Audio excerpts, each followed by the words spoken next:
la clase. Y regresamos con la segunda parte de la clase. Una clase un poco accidentada, ¿no? Pasó de todo hoy día. Bien. Estábamos en el enfoque que se le daba al obrero en la Escuela de la Administración Científica. Bien. El estudio de tiempos y movimientos que realizó Taylor fue muy importante para la industria americana en ese entonces.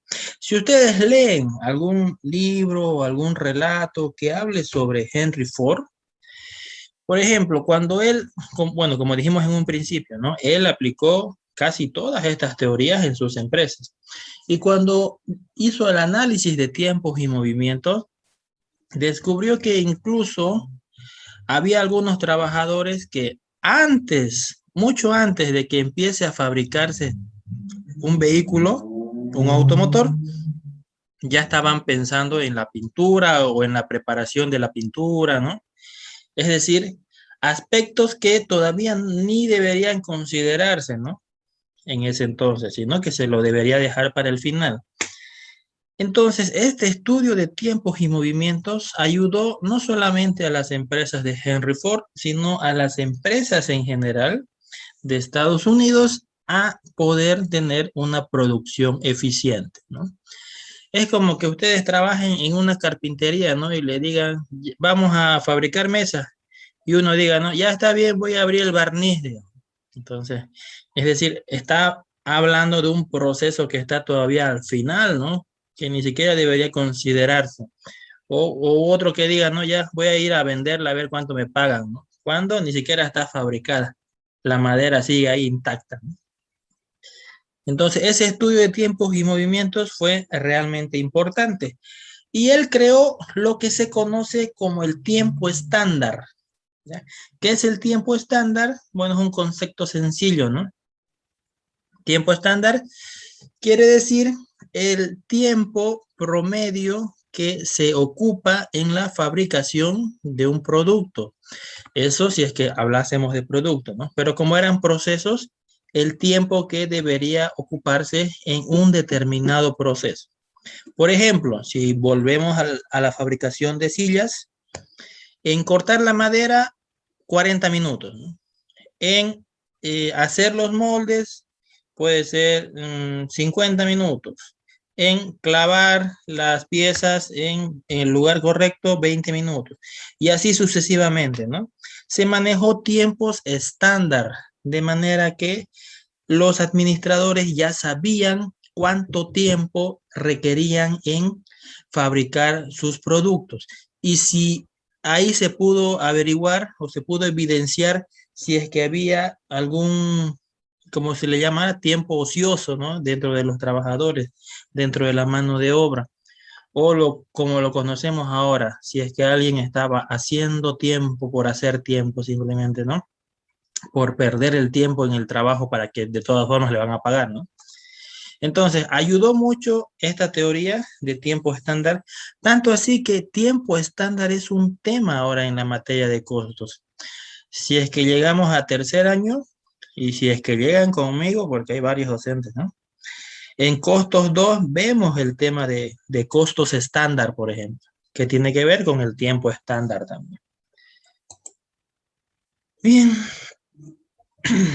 Y el último dato importante de la Escuela de la Administración Científica nos dice que este enfoque fue una corriente elaborada por ingenieros, ¿ya? Es decir, ambos eran ingenieros, ¿no? Tanto Taylor como Fayol eran ingenieros, pero como ingenieros, ellos lo que buscaban era que se desarrolle una ingeniería industrial basada en la concepción pragmática. ¿Qué significa concepción pragmática? ¿Alguien nos puede ayudar? ¿O qué es el pragmatismo? Para ser más, o sea, hacerlo más sencilla la respuesta.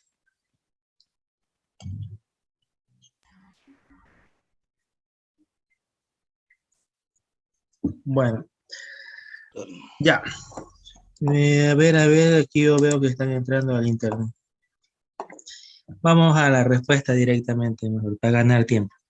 Bien, entonces el pragmatismo, bueno, era una filosofía, ¿no? Pero que se basaba en que todos los resultados obtenidos tenían que hacerse mediante la observación, es decir, mediante lo que uno podía ver. También estipulaba que uno debería llevar el control o debería tener bajo control el proceso productivo bajo los ojos del administrador. ¿Ya? Eso significaba pragmatismo. Es decir, tener control de todo mi proceso bajo mi observación. Ok. Entonces, el creador de esta escuela era un ingeniero, que como todo ingeniero buscaba desarrollar la mejor forma de producir, ¿no? Es su trabajo, obviamente. Y el énfasis en las tareas es el principal o la principal característica de la administración científica, ¿no? Entonces le daba énfasis a las tareas de los trabajadores, ¿no?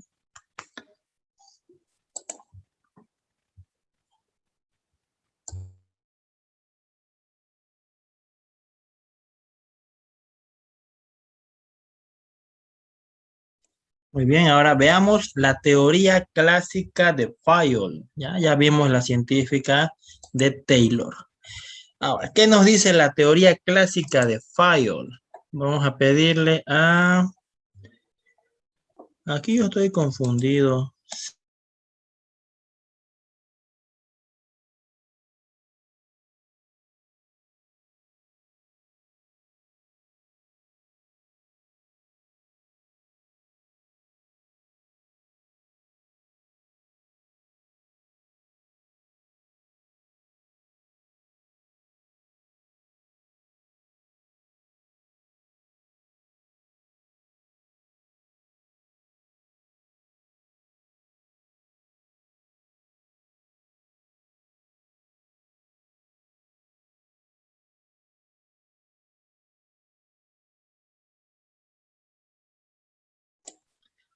Había estado en mudo, joven, me van a disculpar. Ya, voy a volver a empezar. Carla Paola, por favor, ¿puede leernos lo que está en la lámina? Teoría clásica de Fayol. La preocupación básica de estas corrientes es aumentar la eficiencia de la empresa mediante la forma y disposición de los órganos componentes de la organización y de sus interrelaciones estructurales. De allí el énfasis en la anatomía, estructura y en la fisiología, funcionamiento de la organización. Gracias. Muy bien. Entonces, esta teoría clásica, a diferencia de la de Taylor, basaba todo su énfasis en la organización o en los órganos componentes de la organización, es decir, en los departamentos. Él estipulaba que si sus departamentos estaban bien conformados, ¿ya? Y al decir departamentos nos basamos en administración, finanzas, contabilidad, comercial y recursos humanos, ¿no? 5 departamentos que son los comunes dentro de una organización. Si esos 5 departamentos estaban muy bien organizados y a su vez estaba interrelacionadamente, o sea, tenían una buena relación entre ellas, interrelación, entonces iba a tener éxito, ¿no? La empresa y se iba a aumentar la eficiencia de la empresa. Entonces, por esa razón es que esta teoría se la conoce como la corriente anatómica, ¿no? Como ustedes pueden ver aquí en esta parte, de allí el énfasis de la anatomía. ¿A qué se refiere con la anatomía? Obviamente en el ser humano la anatomía es nuestro cuerpo, ¿no? Pero en la empresa es la estructura, es decir, cómo está conformado. Gerencia, luego los departamentos y así, ¿no? El organigrama se puede decir de una empresa. Y la fisiología, ¿ya? Por eso era una corriente anatómica y fisiológica, ¿no? Aquí hace referencia a la fisiología, al funcionamiento de la organización.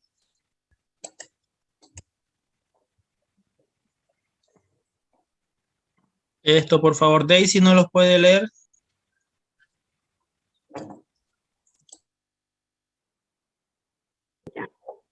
La corriente anatómica y fisiológica desarrolla un enfoque opuesto al de la administración científica, de arriba hacia abajo, de la dirección hacia la ejecución y de toda organización hacia las partes, departamentos. Ok, gracias. Entonces, esta teoría o esta corriente es opuesta a la de Taylor, nos dice, ¿no? ¿Por qué? Porque esta teoría va a empezar el análisis de arriba hacia abajo.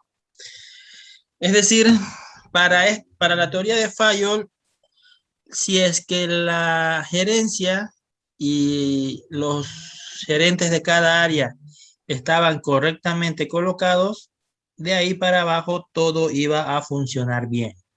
¿Ya? Centraba su organización o centraba su atención, perdón, en la organización de la empresa, no en los obreros, ¿ya? Que era la teoría de Fayol, ¿no? Bien, entonces a eso se refiere con un análisis de arriba, ya arriba, cuando decimos arriba, nos referimos a los cargos altos de una empresa, ¿no? De arriba hacia abajo, ¿ya? Y del todo, o sea, del todo es la organización hacia las partes, hacia los departamentos. Bien, esa orientación hacia la síntesis y la visión global permitía subdividir mejor la empresa, centralizando la dirección en un jefe principal. Bien, entonces esta teoría, como dijimos, es opuesta a la de Taylor, pero también tiene su contribución con la administración del siglo XXI o la contemporánea, ¿no? Es decir, la de hoy. Que gracias a esta teoría de Fayol, dice, se rescata ese análisis que se le hace a la empresa como visión global. Ya el análisis global de la empresa, con el cual es más fácil encontrar las deficiencias, ya, que puede existir en cada uno de los departamentos. Por ejemplo, a ver, si es que ustedes quisiesen reparar, bueno, aquí casi hay la mayoría mujeres, ¿no? Entonces iba a decir reparar un motor, pero mejor no. Otro ejemplo. A ver, ¿qué les puedo poner de ejemplo? Un ejemplo para mujeres. Ya. Bueno, lo importante aquí es que la visión global de la empresa ayuda a que el que analiza la empresa pueda tener una visión global del todo y así poder saber si es que existe algún problema e identificar quién es el causante de ese problema. ¿Ya?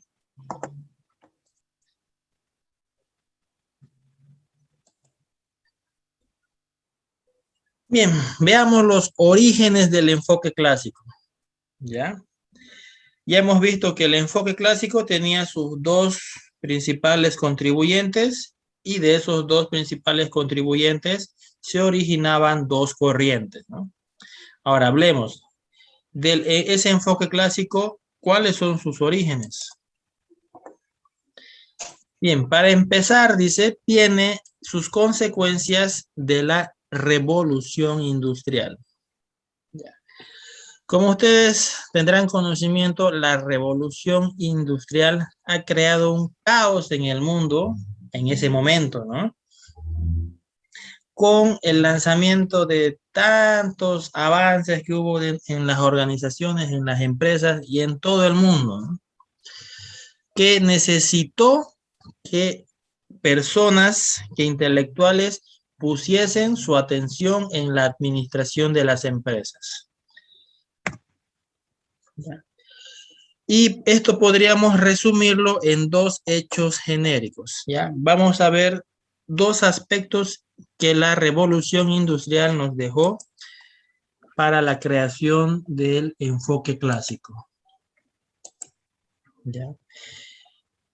El primero sería el crecimiento acelerado y desorganizado de las empresas. Cuando se dio la revolución industrial, fue incontrolable el crecimiento de las empresas, que ya pasó de ser, por ejemplo, empresas familiares. Muchas empresas familiares empezaron a ser realmente grandes industrias, ¿no? ¿Por qué? Porque la revolución industrial trajo mucha, no podemos decir, sí, se puede decir tecnología, solo que la tecnología en el día de hoy está muy vinculada a avances tecnológicos, ¿no? Es decir, computadora. Sin embargo, en la administración, la palabra tecnología hace referencia a nuevos métodos de trabajo. Es decir, por si les pongo un ejemplo, si es que antes cortábamos madera con la mano, se introdujo la tecnología y empezamos a utilizar el hacha, ¿no? Ese es un nuevo método tecnológico para la administración. Bien, entonces, ante ese crecimiento acelerado, obviamente, no les dio tiempo a los administradores de organizar la empresa, ¿ya? La magnitud de las industrias crecieron tantos que el crecimiento fue desorganizado. Ante esa desorganización se produjo una creciente complejidad en la administración, ¿no? Es decir, no es lo mismo administrar un pollo de un restaurante, por ejemplo, de barrio, que administrar una cadena de restaurantes, ¿no? La magnitud es diferente, tanto con la compra de los insumos, pagos de sueldo, costos fijos, costos variables, ¿no? La cosa cambia. Bien, exigió un enfoque científico más depurado para sustituir el empirismo y la improvisación hasta entonces dominante. Bien, entonces la revolución industrial obligó a que esas personas que realmente saben mucho del negocio, pero no lo han aprendido de manera profesional, sean sustituidas necesariamente. ¿Qué entienden ustedes por empirismo? ¿Qué significa empírico? Que sabe, digamos, algo sin haber estudiado, sin haber pasado clases. Muy bien. Así de sencillo, ¿no? Las personas empíricas son aquellas que han aprendido alguna actividad por la práctica, ya simplemente porque lo han visto y lo han repetido. Entonces, la revolución industrial generó un crecimiento de las empresas, que esos administradores que estaban en sus cargos porque sabían hacer bien las cosas, sean obligatoriamente sustituidos por profesionales que sepan administrar empresas más grandes. ¿No? Eso pasó con los gerentes empíricos e incluso con los mismos dueños de empresas, ¿no? Porque hacer una empresa relativamente controlable, los mismos dueños, como pasa ahora, ¿no? Lo terminan administrando. Pero, ¿qué pasa si es que el crecimiento es un boom incontrolable? Pues ya el dueño que no tiene estudios de administración, que no sabe mucho de finanzas, que no sabe de contabilidad. Imagínense que esa empresa no era una empresa formal y por el crecimiento descontrolado y acelerado, le toca sacarse un NIT para facturar, ¿no?, a los nuevos clientes. Entonces, ese dueño que también cumple como gerente, posiblemente no conoce nada de impuestos, no conoce nada de la normativa del SIN, ¿no?, de impuestos nacionales. Entonces, ese mismo caso ocurrió en la revolución industrial, ¿no? Esas personas no eran aptas, dicen, para poder administrar las nuevas industrias que estaban emergiendo. ¿Qué más? Dice, el aumento del tamaño de las empresas condujo a sustituir las teorías totalizadoras y globales por teorías microindustriales de alcance medio y parcial. Es decir, esas teorías que trataban de ver a una empresa como un todo fueron sustituidas por teorías que trataban de explicar área por área, ¿ya? ¿A qué se refiere área con área? Que trataban de especializarse en finanzas, por ejemplo, especializarse en contabilidad, especializarse en producción, ¿no? Entonces, esas teorías microindustriales ya eran necesarias, ¿no? ¿Por qué? Porque al ser una empresa de mayor magnitud, obviamente al gerente se le hacía imposible ser un experto en toda la empresa, ¿no? Algo que es más sencillo si la empresa es pequeña. Y termina aquí diciendo que con la empresa de grandes dimensiones se dan las condiciones iniciales para la planeación de la producción a largo plazo, que reduce la inestabilidad y la improvisación. Bien, aquí hace referencia a esto, a que como las empresas ya son grandes, ¿ya? Esto, por ejemplo, apoya o se apoya en este punto 2, ¿no? Si las empresas crecen, uno como administrador ya puede hacer planeaciones a futuro, cosa que obliga a que sí o sí el administrador esté capacitado en, por ejemplo, en proyecciones, en presupuestos, en créditos bancarios, en préstamos bancarios en ese entonces, ¿no? En costos fijos, costos variables, cómo maximizar los costos fijos. Es decir, todos esos términos que son importantes para una planeación, ya esa es la palabra que se incorpora ahí, ¿no? La planeación a futuro, ya no es manejable para personas que han aprendido la administración de manera empírica.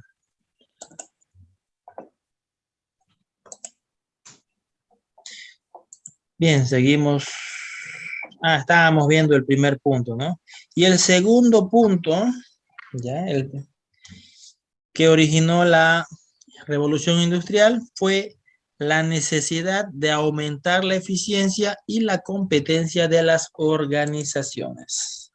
¿A qué hace referencia esto?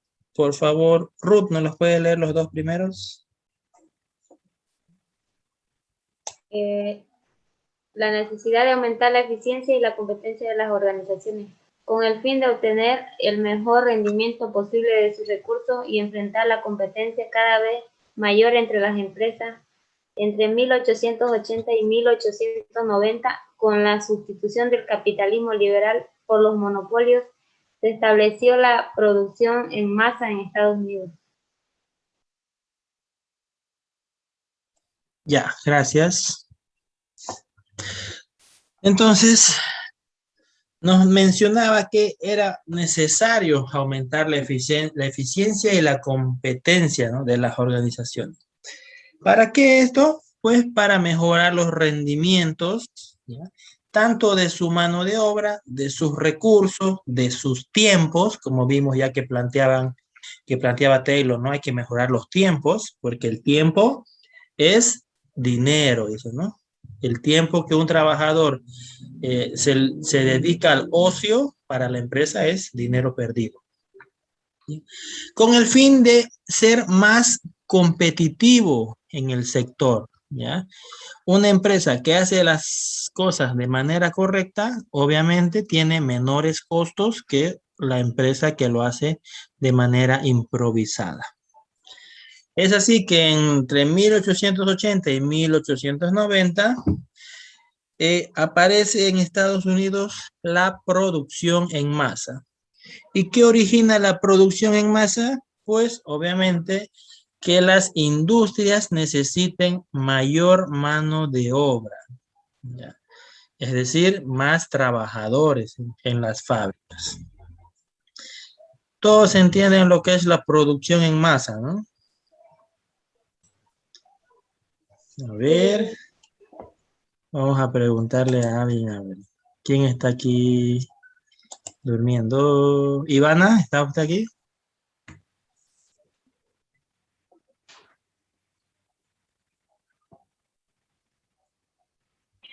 Sí, listen. Muy bien.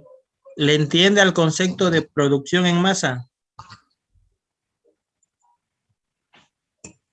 Pues, Más o menos, listen. a ver, ¿qué le entiende? Explíquenos.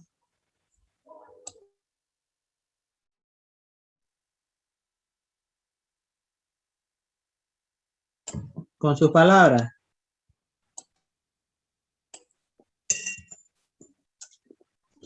Es que casi no le presté atención. Ah, Luis, Enrique.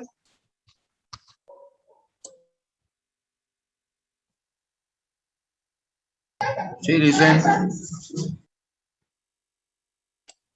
¿Usted puede definirlo?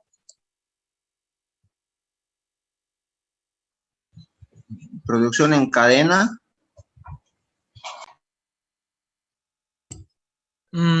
Son dos conceptos diferentes, ¿no?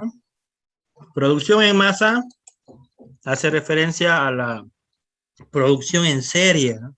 Es decir, cuando la empresa se vuelve experta en algún producto y genera un proceso productivo que arroja como resultado final productos idénticos entre ellos. Y producción en cadena es diferente, ¿no? La producción en cadena se hace referencia a que los pasos son continuos y esos pasos continuos generan un resultado final, un producto. Ya, bueno, pero ya no nos desviemos del tema. La producción en masa que se dio en Estados Unidos generó a que las empresas necesiten más trabajadores, por lo que al tener más trabajadores se vieron obligados a reducir el desperdicio y prestarle más atención al tiempo que los trabajadores brindan en la producción, ¿no? Fue así, vean que en este enfoque clásico se, se dio la división del trabajo, ¿ya? Entre dos grandes grupos. Se distinguió a los que piensan y los que ejecutan, ¿ya? Aquí es donde se abre la brecha entre los trabajadores de dos niveles diferentes, ¿ya? Se distingue a los que piensan y a los que ejecutan. Y dentro de los que ejecutan, también o sea, los obreros, ¿no? Los trabajadores, también se los va categorizando, es decir, se los va especializando en diferentes áreas. Muy bien, imagínense que estamos en un taller de costura y está, ¿no? El primero es el que corta la tela, el segundo es el que está sentado en la máquina, el tercero es el que plancha, el cuarto es el que borda y así sucesivamente. Muy bien, ya vamos a acabar. Uy, el tiempo nos corta. Epílogo, ya, para terminar con este es simplemente una introducción y en las siguientes clases tenemos que especificar la teoría de Taylor y la teoría de Fayol como una unidad independiente. Bien, epílogo. José Antonio, por favor, ¿nos los puede leer?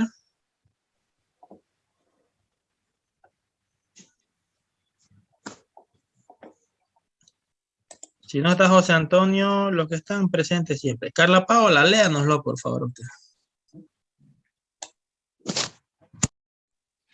Epílogo. Para estudiar el enfoque clásico de la administración, desarrollaremos un capítulo sobre la administración científica de Taylor y sus seguidores, unidad 3, y uno sobre la teoría clásica de Fayol, en los cuales se pone una idea amplia del enfoque clásico, de sus características y su modelo de aplicación.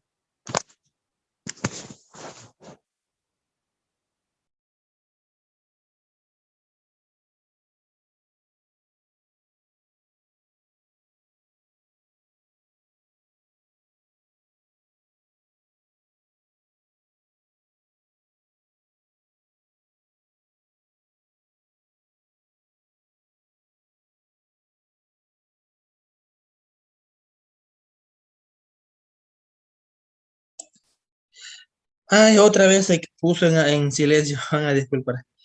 Entonces, en la unidad número 3 vamos a explicar, vamos a ahondar en la administración científica de Taylor y en la unidad número 4, la teoría clásica de Fayol, ¿ya? En cada unidad vamos a hacer la explicación más extensa de cada una de las teorías. Aquí simplemente hemos dado un chispazo de lo que ellos trataban de explicar, ¿no?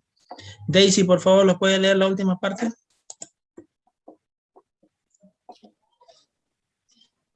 Se pretende mostrar cuál fue el modelo de administración utilizado por las empresas estadounidenses y europeas en las primeras décadas del siglo XX y mostrar por un lado los aciertos y las ventajas y por el otro las limitaciones y fallas. Muy bien. Eso es lo que vamos a ver en la unidad número 3 y número 4. ¿Ya? Entonces, le recalco nuevamente, son dos teorías totalmente diferentes en dos lugares diferentes del mundo. Uno en Estados Unidos y otro en Francia. Entonces, ante la pregunta, ¿cuál es mejor? ¿Ya? No hay una mejor ni una peor, ¿no? Simplemente hay una teoría creada en Estados Unidos para empresas de Estados Unidos que son diferentes a las empresas de Francia en el siglo XIX y siglo XX, ¿no? Entonces, obviamente la teoría de Fayol fue creada según lo que él apreció de las empresas francesas, ¿ya? Las condiciones de trabajo que había en Francia, la ideología política de Francia, ¿no? Y así sucesivamente, lo mismo pasó con Taylor. Muy bien, jóvenes. Terminamos la unidad número 2, ¿ya? Que es sencilla, corta. Es una introducción a la unidad 3 y 4 que vamos a avanzar en la siguiente semana. Tenemos 3 pobres minutos para terminar la clase.